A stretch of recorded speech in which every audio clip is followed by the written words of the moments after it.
Hi friends, இன்றைக்கி வந்து நிஷா வந்து சிக்கன் வடி பிரியாணி செய்ய போகிறா. என்னமோன்னு பேச்சு வாக்கில் சொன்னால் சரி இது செஞ்சிடலான்னு. அது நல்லா இருக்குமா என்னென்னு இப்போ செஞ்சு பார்க்க போகிறோம். ட்ரை பண்ணி பார்க்கலாம் நம்மளுடைய எக்ஸ்பெரிமெண்ட் எப்படி வருதுன்னு. சிக்கன் வந்து கிரேவி ரெடி ஆயிடுச்சு. அந்த கிரேவியோட நம்ம வடிச்சு சாதம் வந்து வடிச்சு வச்சிருக்கோம். ஏதோ வீணாக போகுது, அது மட்டும் தெரியும். அந்த சாதத்தை வந்து நம்ம இதில் போட்டுடலாம். அண்ணல் பிறக்குது. இப்போ இது பிரியாணி ஆயிருமா? ஆகுமா ஆகாதா? ஆயிடும். அதான பார்த்தேன். தெரியல, பார்ப்போம். வடிச்ச சாதம் இது வடிச்ச சாதம். நல்லா போட்டு இப்படி கிளறி விட்டுறணும். நல்லா கிளறிட்டு குக்கரை மூடி நல்லா ஒரு விசில் விட போகிறோம். இன்னும் சாதத்தை போட்டு நிறைய குழம்பு இருக்க மாதிரி இருக்குது. சொதன்னு அப்படிதான் இருந்தால் விசில் வந்தால் கரெக்டாகிடும், நல்லா இறுகிடும். ஓகே, இப்போ சிக்கன் வடி biryani ready.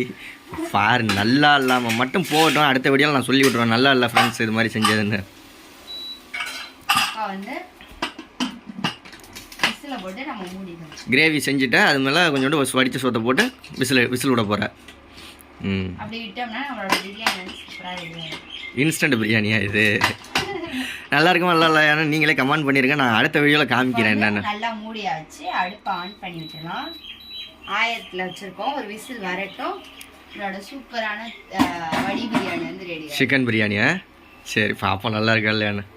Okay bye friends, அடுத்த வீடியோவில் பார்க்கலாம் நல்லா இருக்கான்னு நல்லா இல்லையான்னு. பாய் பாப்பா, பாய் பாய் சொல்லுடா.